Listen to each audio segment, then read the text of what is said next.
la definición de un maestro falso o un profeta falso no es que tenga una doctrina equivocada. No es. La falsedad no depende de la doctrina. Y ahí tenemos que rectificar, amados, rectificar. Tenemos el gran ejemplo de la Torá empezando a definir quién es un falso profeta. Y en primer lugar la Torá, quizás podemos sacar ese texto. En Deuteronomio 13 tenemos la definición de la Torá de lo que es un falso profeta. Si se levanta en medio de ti un profeta o soñador de sueños y te anuncia una señal o un prodigio, y la señal o el prodigio se cumple acerca del cual él te había hablado diciendo: vamos en pos de otros dioses a los cuales no has conocido y sirvámosles. No darás oído a las palabras de ese profeta o de ese soñador de sueños, porque Hashem tu Dios te está probando para ver si amas a Hashem tu Dios con todo tu corazón y con toda tu alma. En pos del Eterno vuestro Dios andaréis. Vamos a ver. Vamos a hacer una pequeña análisis mental de este texto. Si Hashem nos advierte acerca de los falsos profetas, en este caso podemos también incluir falsos maestros, ¿cuál es el enfoque? No es la doctrina, ¿te das cuenta? Aquí no se habla de doctrina, se habla de conducta, porque se habla de andar, se habla de en pos de Hashem andaréis,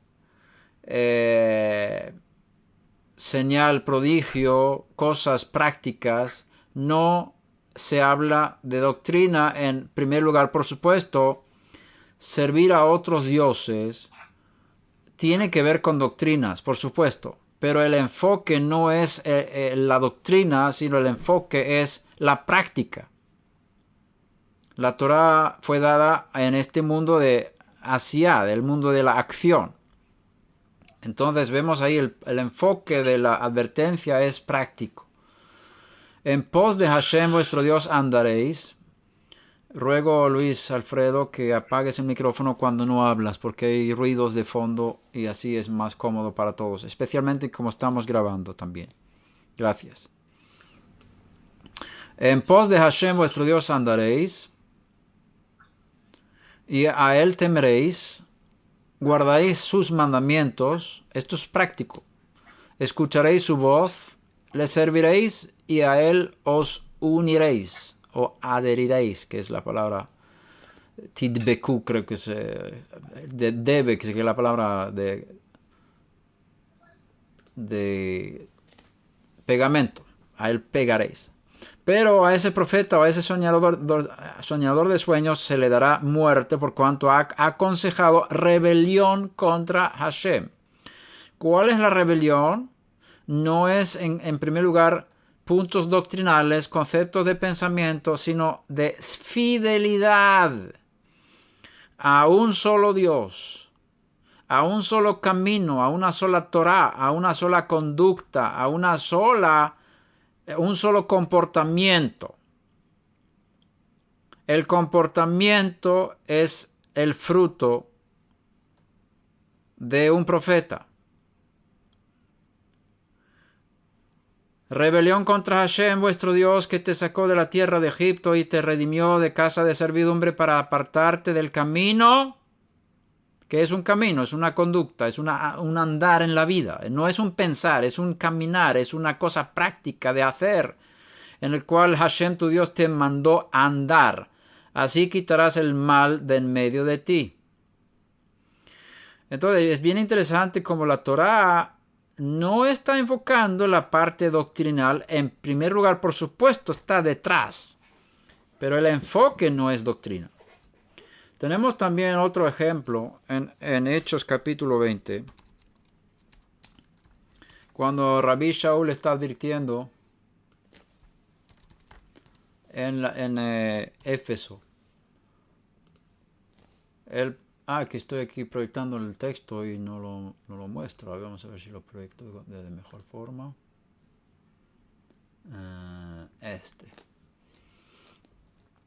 aquí estamos con los ancianos de la comunidad en Éfeso, que llegaron a la ciudad costera de Mileto. Y él dice, es una charla bien emocionante, porque él está despidiéndose de ellos sabiendo que él no va a ver sus caras más. Entonces él está de forma de Ruach HaKodesh avisando lo que va a suceder en el futuro con esta comunidad y estas comunidades que están dirigiendo. Y versículo 25 dice, y ahora he aquí yo sé que ninguno de vosotros entre quienes anduve predicando el reino volverá a ver mi rostro. Por tanto os doy testimonio en este día de que soy inocente de la sangre de todos. Pues no rehuí declarar a vosotros todo el propósito de Dios. En otra traducción dice consejo de Dios. También hay que tener en cuenta que no está hablando en primer lugar de doctrina, sino de algo mucho más práctico. Tened cuidado de vosotros y de toda la grey en medio de la cual el Espíritu de Santidad os ha hecho obispos o supervisores para pastorear la congregación de Dios. Aquí tenemos un problema de traducciones. Este es uno de los textos más complicados, y esta es una traducción totalmente errónea.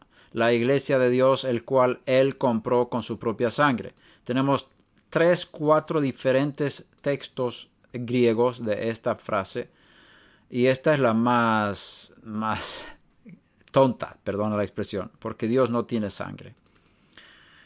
Entonces hay otra que dice la iglesia de Dios, la cual Él compró con la sangre de su Hijo.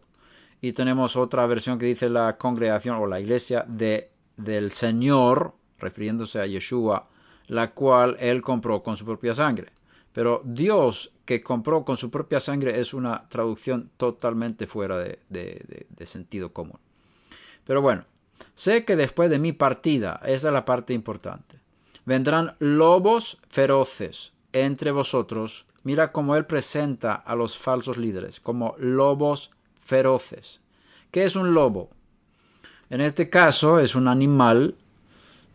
Podemos identificar el lobo como alguien que viene a arrebatar, a dañar, a comer, a apropiarse, a matar, a hacer estragos en la comunidad, que no perdonarán el rebaño. Aquí tenemos también otra identificación de líderes falsos que son muy duros, que no saben perdonar, que no les importa el estado de las almas, lo que le importa es satisfacer sus deseos personales. Y que de entre vosotros mismos se levantarán algunos hablando cosas perversas. Aquí se puede hablar un poco de doctrina, pero vemos aquí la actitud, el motivo detrás de estas habladurías de cosas perversas. Dice, para arrastrar a los discípulos tras ellos. Y esta es una de las cosas que Hashem me habló fuertemente. ¿Cómo puedo yo identificar a los líderes falsos? Son los que están intentando de ganar las personas para ellos mismos, apropiarse de las almas que pertenecen a Mashiach. Es lo mismo que dice Yohanan Hamadbil, Juan el Bautista, cuando él dice, cuando vienen a él, dice, todos los que tus discípulos te abandonan y van con el otro. Y dice, eso bien, y es bueno que yo mengue y él engrandezca. Yo soy el amigo del novio, y yo me alegro grandemente con la voz del novio. Entonces, él está hablando ahí del concepto de boda hebrea, donde hay un amigo del novio que es el que arregla la relación entre el novio y la novia. Entonces el amigo es el que informa a la novia, que es como un puente, un intermediario, es el amigo más íntimo del novio, con el cual el novio puede hablar todas las cosas, y el amigo del novio es totalmente fiel al novio, y él informa a la novia muchas cosas y pregunta cómo está la novia y informa al novio acerca del estado de la novia y muchas cosas como un puente en el tiempo de preparación para la boda. Especialmente antiguamente había un tiempo más largo entre el desposorio y el casamiento. Entonces, en ese tiempo de Kiddushin hasta Nisuin, del desposorio a la jupá, al casamiento, había un riesgo eso era un tiempo de preparación, tanto para la novia como para el novio. Y en ese tiempo había un riesgo de infidelidad, y eso según la Torá, esa infidelidad se considera como adulterio. Entonces, legalmente están ya casados con el desposorio, pero no se han unido de forma física, no han pasado por la jupá, por lo tanto no tienen derecho de unirse físicamente. Pero sí era un tiempo muy importante, un tiempo de preparación, y ahí el novio estaba como puente entre el novio y la novia. Y era bien fácil, en un sentido, para el amigo del novio. El amigo del novio podía, como va conociendo el alma de la novia, él se puede enamorar de la novia. Y podría incluso entrar y hurtar la novia y defraudar a su amigo. Y eso sería un desastre, eso sería un adulterio. Pero eso es una posibilidad, como las almas son sensibles y las emociones están en medio, el amigo del novio podría incluso entrar y apropiarse de la novia. Y esa es precisamente la actitud de Yohanan. Él está diciendo, yo tengo que menguar, es bueno que él crezca y yo mengüe. Y yo soy el amigo del novio. Eso está en Juan 3:30. Yohanan 3:30. Vinieron a Juan y le dijeron, Rabí, mira, el que estaba contigo al otro lado del Jardín, de que diste testimonio, está bautizando, está sumergiendo, está haciendo tevilá, y todos van a él. Respondió Yohanan y dijo, un hombre no puede recibir nada si no le es dado del cielo. Vosotros mismos me sois testigos de que dijo, yo no soy el Mesías, sino que he sido enviado delante de él. El que tiene la novia es el novio. Es decir, la novia no me pertenece a mí. Estas almas, estas personas no son mías, son de él. Pero el amigo del novio que está allí y le oye, se alegra en gran manera con la voz del novio, y por eso este gozo mío se ha completado. Aquí hay también una alusión que el que conoce la tradición antigua de bodas hebreas sabe que en esa semana de boda, que tenían 7 días de celebración, en un momento durante la semana el novio coge a la novia, la introduce en la tienda, en una tienda de campaña, en una carpa, y tiene relaciones íntimas con ella. Eso se llama Heder Yichud, que es la habitación de unidad o de unificación. Y después de haberse unido con su novia, el novio sale a la puerta de la tienda donde está el amigo esperando la voz del novio para que el novio le avise al amigo que ya nos hemos unido. Y en ese momento el amigo del novio anuncia a todas las personas invitadas a la boda que ya se unieron, y hay una gran alegría. Y esto es lo que está detrás de la palabra la voz del novio. Es decir, aquí hay almas, aquí hay personas que estaban con el amigo, con Yohanan, y se van y pasan a Yeshua. Y la gente dice, pero todos se van a él. Y está bien, dice Yohanan. Yo estoy muy contento. Ellos van uniéndose con el novio, esa es la novia de verdad. Y yo soy solamente el amigo. Y yo oigo la voz del novio que dice que se está uniendo con ella. Y yo me gozo tremendamente porque sé que el matrimonio se está consumiendo entre él y ellos, digamos. Esa es la idea que está detrás. Entonces, esta es la actitud correcta de un líder. de ser amigo y no ser el dueño, lo que vemos en hechos que veíamos antes, que los falsos son los que arrastran a los discípulos tras ellos. Es decir, se apropian de las almas, como diciendo mis discípulos, mis miembros, mis almas, y no saben y no entienden que ellos son solamente canales para traer esas almas a Mashiach, al Mesías, para que se unan con él. Y ellos son canales y son amigos, pero no pueden apropiarse de la novia. Adelante, Edison. Gracias, doctor. Bueno, primero, gracias por la enseñanza. Nos ayuda a poner en perspectiva nuestro trabajo, la función que tenemos y a dónde no tenemos que llegar. Y apegándome de ahí, de eso último que nos explica del novio, aunque no es exactamente el mismo tema que viene manejando, pero siempre he tenido la duda, y el otro día lo alcanzamos a tocar un poco, pero cuando me hacen la pregunta, yo trato de manejar de modo que no blasfeme, pero del todo no tengo claro el siguiente punto. En la escritura se presenta a nuestro Dios, al Eterno, como el esposo e Israel la esposa. Sabemos que los sabios también han interpretado incluso el libro de Cantares como una alusión a la relación de Dios con su pueblo, etc. Y siempre como Dios el novio y la novia el pueblo de Israel, o esposo, esposa. Cuando aparece la figura del Mesías, también vemos que al Mesías se lo presenta como novio. Entonces, alguien me hacía una vez la pregunta, bueno, ¿quién puede ser el novio en realidad? ¿A quién se presenta como el novio? Porque si Yeshua viene a ocupar el lugar de novio, obviamente yo sé que es una figura, es una ilustración bíblica, pero no deja de haber quien dice, ¿cómo puede venir el hijo a tomar la esposa del padre? Es una aberración en lo natural. Entonces, no puede esa figura estar jugando con estos símbolos porque parte de una premisa equivocada. Entonces me hacía la pregunta, ¿quién termina siendo el novio en la escritura? ¿O Dios o es el Mesías? Uh-huh. Entonces quisiera tener su opinión y la demás jajamín de este grupo. Está bien.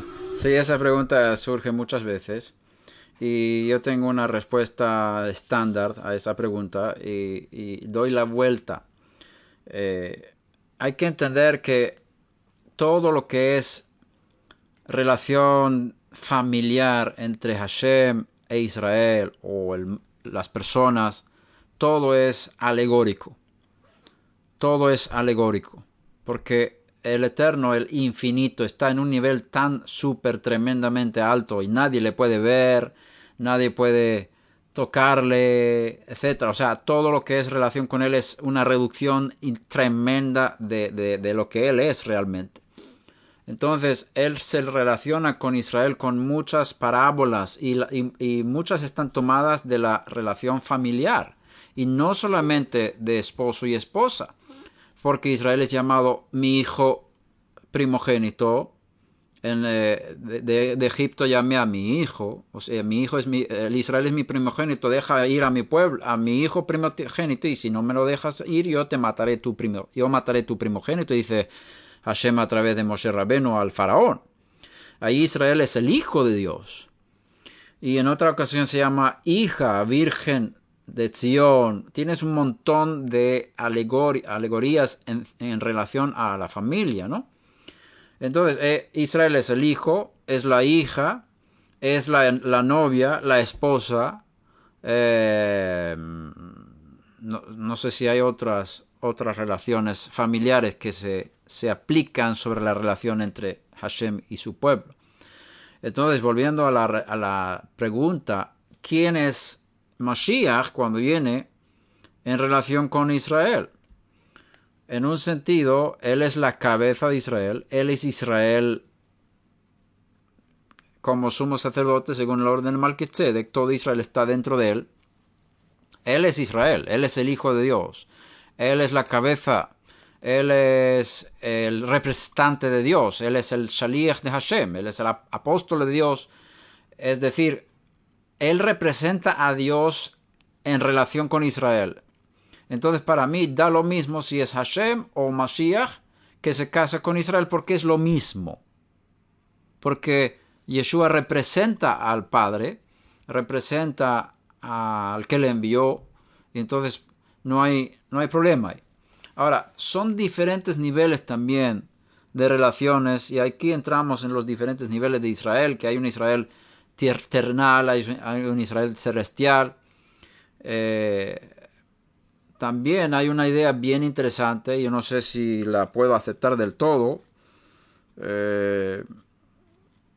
que Yeshua tiene dos esposas. Como la Torah permite otra esposa, si la primera esposa no te produce hijos, tú puedes casarte con otra más. Y no hay problema en la Torah con la poligamia. Entonces, en ese sentido, hay una idea de que como Israel, cuando vino Yeshua, no produjo hijos, él se fue a las tribus perdidas, que es los gentiles, y ahí sí sacó una esposa que le produce muchos hijos. Es una idea, entonces tiene dos esposas. Yo no sé si estoy de acuerdo, pero es una idea para considerar y bien interesante. Y necesito más tiempo para profundizar en esto, a ver si está correcto. Pero bueno, volviendo al tema, no debemos materializar demasiado estas relaciones. Yo creo que podemos hablar como Hashem, que sacó a Israel de Egipto en el sentido físico, que sí, ahí hay una relación entre esposa y esposo, y ese pacto se rompió por el becerro de oro. Ahí entra Moshe Rabenu, y Moshe Rabenu es como cabeza del pacto renovado en los planicies, por un lado del becerro de oro y por otro lado los planicies de Moab. Que Hashem dice, yo haré un pacto contigo y con el pueblo. A partir del becerro de oro ya no es pacto solo con Israel. Entonces Moshe dice, tú si vas a matar al pueblo, mátame a mí también. Y Hashem dice, yo voy a hacer un pacto contigo y con el pueblo. O sea, Moshe era el aval, el representante del pueblo, y con Moshe Rabbeinu Hashem hizo un pacto, y como Moshe no se desligó del pueblo, el pueblo está involucrado en ese pacto. Entonces hay una diferencia de relación entre Hashem antes del becerro de oro, que era un esposo directo con Israel, y después del becerro de oro, que hizo un pacto renovado con Moshe juntamente con Israel. Ese es el Israel físico. En primer lugar, el Israel de la tierra, el Israel del desierto. Y cuando elevamos el Israel de Dios a otros niveles superiores, ahí entra el Hijo. El Hijo entró para elevar a la congregación de Dios, que es Israel físico, a un nivel súper tremendo espiritual, hablando. Y para eso necesitaba morir y resucitar, porque ahí muere el primer hombre y se resucita un nuevo hombre que es el celestial. Ahí se crea un Israel celestial en una dimensión súper tremendamente alta, que es invisible a este mundo. Por eso dice, tú tienes que nacer de nuevo para ver. Y el que no nace de agua y viento no puede entrar. Entonces, ahí hay otra dimensión. Y ahí en esa dimensión está Mashiach. Está la resurrección de Mashiach. Y eso, en ese sentido, podríamos hablar de dos mujeres. Una mujer física aquí en la tierra y otra mujer espiritual, celestial en los cielos. Y en ese sentido, el Dios de Israel es el esposo del Israel físico, y el Mesías resucitado es el esposo del Israel celestial. Pero bueno, todas son figuras. Y no importa cómo lo mires, siempre vas a tener razón. ¿Es el padre, es el esposo? Sí, el hijo también. No hay problema. Pero no hay que ser demasiado categórico, porque estas son alegorías que explican realidades mucho más profundas. Volviendo al tema de los falsos profetas, porque el tiempo es corto, tenemos que cortar pronto, porque yo tengo que salir, hacer la maleta y salir. Dice Mateo 7, versículo 15, cuidaos de los falsos profetas. Y vamos a ver qué dice Mashiach, cuál es la identificación de los falsos profetas. vienen a vosotros con vestidos de ovejas, o sea, apariencia bien bonita, pero por dentro son lobos rapaces. Ahí vemos otra vez la palabra lobo, lobos rapaces, que son los que tienen deseo de apropiarse de las demás personas, satisfacer sus deseos bestiales, y no les importa incluso matar, devorar, hacer a alguna persona pobre, causar estragos entre las personas para satisfacer sus deseos bestiales. Ese es el lobo. Por sus frutos los conoceréis. No dice por sus doctrinas, no dice por sus palabras, no dice por sus acertaciones teológicas. No se enfoca en la doctrina. Los falsos profetas se identifican por sus frutos. Por sus frutos los conoceréis. ¿Acaso se recogen uvas de los espinos o higos de los abrojos? Así todo árbol bueno da frutos buenos, pero el árbol malo da frutos malos. ¿Cuál es el fruto?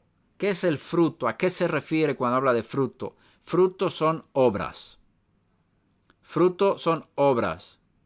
Y frutos son también las obras y las consecuencias en las vidas de los discípulos de ellos. ¿Cómo son sus discípulos? ¿Cómo son sus hijos en primer lugar? La familia, los hijos directos, la esposa y los hijos del profeta o el maestro, ¿cómo es? ¿Cómo es la esposa? Mira a la esposa, porque la esposa es el espejo del esposo.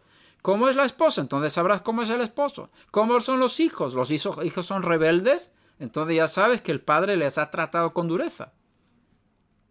¿Cuál es el fruto? Los hijos pueden hablar cómo es el padre. La esposa puede hablar cómo es el esposo. Pregúntales a ellos. Ellos saben muy bien quién es ese hombre. Por los frutos los conoceréis. ¿Acaso? Pero el árbol malo da frutos. Un árbol bueno no puede producir frutos malos.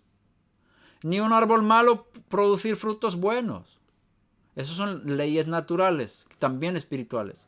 Todo árbol que no da buen fruto es cortado y echado al fuego. Así que por sus frutos los conoceréis. Aquí no se habla de doctrina. Ojo, amados, el enfoque nuestro tiene que pasar de intelectualismo a practicalismo. Tenemos que mirar la conducta, la fidelidad, el manejo del dinero, la manera de tratar al vecino, etcétera, etcétera, etcétera. La conducta, la preocupación por los necesitados, el querer ayudar al que tiene problemas, o cuál es el motivo de los líderes. Así que por sus frutos los conoceréis. No todo el que me dice Señor, Señor, entrará en el reino de los cielos, sino el que hace la voluntad de mi Padre que está en los cielos. Conducta, conducta, conducta, conducta. Muchos me dirán en aquel día, Señor, Señor, ¿no profetizamos en tu nombre? En tu nombre echamos fuera demonios, y en tu nombre hicimos muchos milagros. Aquí también es un enfoque de obras, pero obras de milagros, no tanto doctrina. Mira, te das cuenta, ni siquiera aquí está la doctrina. Ni siquiera aquí la gente va a venir a decir, mira, nosotros enseñábamos la sana doctrina, la pura doctrina. Nosotros enseñamos lo que enseña la Biblia. Mira, no, aquí incluso los argumentos son de haber hecho milagros y señales que son también obras fuertes en el nombre de Yeshua. Y entonces les declararé, jamás os conocí. Conocí tiene que ver con relación, con fidelidad, con intimidad. Apartaos de mí los que practicáis la iniquidad. En hebreo, en griego es anomía. En hebreo lo tradujeron como abón, creo, abón o pesha, no me acuerdo bien. Pero bueno, en griego es bien interesante esta palabra, anomía, que es alegalidad o ilegalidad, los que no practicaron la Torah. 2 capítulos enteros tenemos en Segunda de Pedro, 2, y Judas. 2 capítulos enteros tenemos entre los que escribieron. Segunda de Pedro, según mi entendimiento, fue escrito a los gentiles y Judas escribió a los judíos. Pero se levantaron falsos profetas entre el pueblo, así como habrá también falsos maestros entre vosotros, los cuales encubiertamente introducirán herejías destructoras. ¿Cuáles son las herejías? ¿Qué palabra es herejía aquí? Hay que ver qué tipo de palabra hay detrás y qué es el sentido en el tiempo en que fue escrito, porque esta palabra se ha transformado. Puedes hacer un estudio de la palabra herejía y te das cuenta que la Iglesia Católica ha cambiado el concepto de la palabra herejía a lo que era al principio. No es lo que nosotros entendemos cuando leemos la palabra herejía, porque herejía para nosotros es una falsa doctrina, es una desviación de la doctrina. Y eso no es lo que significa al principio. Destructoras aquí, negando incluso al Señor que los compró, trayendo sobre sí una destrucción repentina. Muchos seguirán su sensualidad. Mira, ¿ves? Herejía tiene que ver con sensualidad. Y por causa de ellos el camino de la verdad será blasfemado. Camino es conducta. Y en su avaricia, otra cosa. Os explotarán con palabras falsas. Avaricia para obtener dinero y ganancias. El juicio de ellos desde hace mucho tiempo no está ocioso ni su perdición dormida. Porque si Dios no perdonó a los ángeles cuando pecaron, sino que los arrojó al infierno, o aquí no es el infierno como nosotros lo entendemos, no es el lago de fuego, es otra área en ese mundo, y los entregó a fosos de tinieblas reservados para juicio. Si no perdonó al mundo antiguo, sino que guardó a Noah, un predicador de justicia, con otros 7, cuando trajo el diluvio sobre el mundo de los impíos, si condenó a la destrucción a las ciudades de Sodoma y Gomorra, reduciéndolas a cenizas, poniéndolas de ejemplo para los que habrán de venir y vivir impíamente después. Entonces vemos aquí, herejías es todo esto lo que viene después. Es una desviación de una conducta santa. Esas son herejías. Rescatando al justo Lot, abrumado por la conducta sensual de hombres libertinos, porque este justo, por lo que veía y oía mientras vivía entre ellos, diariamente sentía su alma justa atormentada por sus hechos inicuos. El Señor entonces sabe rescatar de tentación a los piadosos y reservar a los injustos bajo castigo para el día del juicio. Especialmente a los que andan tras la carne en sus deseos corrompidos y desprecian la autoridad. ¿Ves aquí? Desprecian la autoridad. Nosotros sabemos mucho mejor que los rabinos cómo hay que entender la Biblia. Atrevidos y obstinados no tiemblan cuando blasfeman de las majestades angélicas, haciendo toda clase de guerra espiritual contra demonios y principados, osados en su guerra, pensando que ellos pueden decir cualquier cosa a los demonios. Cuando los ángeles, que son mayores en fuerza y en potencia, no pronuncian juicio injurioso contra ellos delante del Señor. Por estos, como animales irracionales, nacidos como criaturas de instinto para ser capturados y destruidos, blasfemando lo que ignoran, serán también destruidos con la destrucción de esas criaturas, sufriendo el mal como pago de su iniquidad. Cuentan por deleite andar en placeres disolutos durante el día. Son manchas e inmundicias, deleitándose en sus engaños mientras banquetean con vosotros. Tienen los ojos llenos de adulterio y nunca cesan de pecar. Seducen a las almas inestables. Tienen un corazón ejercitado en la avaricia, amor al dinero. Son hijos de maldición. Abandonando el camino recto, ¿qué es esto? No es la doctrina recta, es el camino recto. Se han extraviado siguiendo en el camino de Bilam, el hijo de Beor, quien amó el pago de la iniquidad. cobrando por sus clases. Pero fue reprendido por su transgresión, pues una muda bestia de carga, hablando con voz humana, reprimió la locura del profeta. Estos son manantiales de agua bruma impulsada por una tormenta, para quienes está reservada la oscuridad de las tinieblas, pues hablando con arrogancia y vanidad, seducen mediante deseos carnales por sensualidad a los que hace poco escaparon de los que viven en el error. Les prometen libertad, mientras que ellos mismos son esclavos de la corrupción, pues uno es esclavo de aquello que le ha vencido. Porque si después de haber escapado de las contaminaciones del mundo, por el conocimiento de nuestro Señor y Salvador Yeshua Mashiach, de nuevo son enredados en ellas, las contaminaciones del mundo, y vencidos, su condición postrera viene a ser peor que la primera. Pues hubiera sido mejor para ellos no haber conocido el camino de la justicia, que habiéndolo conocido apartarse del santo mandamiento que les fue dado. Les ha sucedido a ellos, según el proverbio verdadero, el perro vuelve a su propio vómito, y la puerca lavada vuelve a revolcarse en el cieno. Tenemos otro ejemplo en el libro de Judas. Todo el libro de Judas dice: el siervo de Yeshua Mashiach y hermano de Jacob, a los llamados, amados en Dios y Padre y guardados para Yeshua Mashiach, misericordia, paz y amor os sean multiplicados. Amados, por el gran empeño que tenían en escribiros acerca de nuestra común salvación. Eso fue mi sentir. Yo quería escribir sobre esto. Pero he sentido la necesidad de escribiros exhortándoos a contender ardientemente por la fe que una vez para siempre fue entregada a los santos. Y esta fe no es doctrina, queridos hermanos. Vamos a ver el resto del capítulo, que no voy a leer todo, pero lo podéis ver después. Tiene que ver con conducta. Tiene que ver con conducta.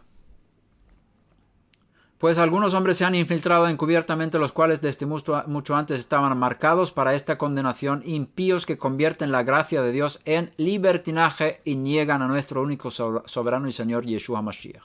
Vemos que el capítulo de Judas es muy parecido a 2 de Pedro 2, y los dos están denunciando los falsos profetas y maestros, y el enfoque no es la doctrina, como hemos visto, sino la conducta. Igual que la Torá, como nuestro maestro enseña, y Rabbi Shaul también, la identificación de los falsos maestros tiene que ver con la conducta y no con la doctrina. Entonces podemos decir que un falso maestro no es el que enseña erróneamente, porque errores tenemos todos y estamos de camino a corrección, y poco a poco, conforme vayamos conociendo la verdad, vamos corrigiendo. Un falso maestro no es el que pueda equivocarse en las premisas de la verdad, porque no tenemos toda la verdad. Un falso maestro es uno que tiene motivos impuros detrás de su enseñanza. Un falso profeta es uno que desea satisfacer sus deseos bestiales en lugar de hacer la voluntad de Dios. Tenemos el ejemplo de Bil'am de esta semana. Como él había sido un profeta de Hashem, podía haber sido para las naciones lo que Moshe Rabenu era para el pueblo de Israel. Él tenía ese nivel, el mismo nivel de profecía de Moshe Rabenu para las naciones. Pero se desvió y buscó satisfacer sus deseos bajos, sus deseos carnales y bestiales, y esa fue su ruina y su muerte. Y esos son los falsos profetas. Y porque lo que dijo él fue totalmente correcto. Lo que Bil'am profetizó fue palabra de Hashem. Sus 7 profecías están pasando desde el tiempo en que salieron de Egipto hasta la venida del Mesías. Es un profeta tremendo en un nivel calibre fantástico. Pero luego, cómo era su conducta y cómo fue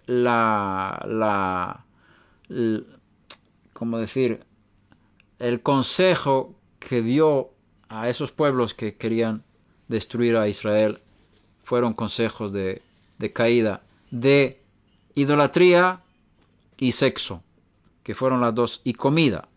Según los rabinos, los escritos judíos, la comida está relacionada con la idolatría. Entonces, los hijos de Israel fueron seducidos por causa de cosas prácticas, no tanto por doctrinas, sino por hechos, cosas, de hacer, de andar, de caminar, de conducirse en la vida de una forma incorrecta. Así que hagamos el esfuerzo, amados, de querer entender el mensaje detrás de esto y entender nuestro papel como líderes y ajustar nuestras mentes y las mentes de nuestros alumnos, porque la mayoría de los que están con nosotros están enfocados en obtener información, de tener la verdad. Y ahora que salí del cristianismo, que estaba equivocado, ahora quiero la verdad. Y ellos siguen mintiendo, siguen engañando, siguen mirando mujeres, siguen no dando el diezmo. ¿Y qué está pasando? No entienden que al cambiar del cristianismo para acá, tienen que cambiar la conducta. Y ahí nosotros somos responsables de enseñarles a vivir una vida santa, entregada, fiel, dedicada a Hashem y a su pueblo al 100%.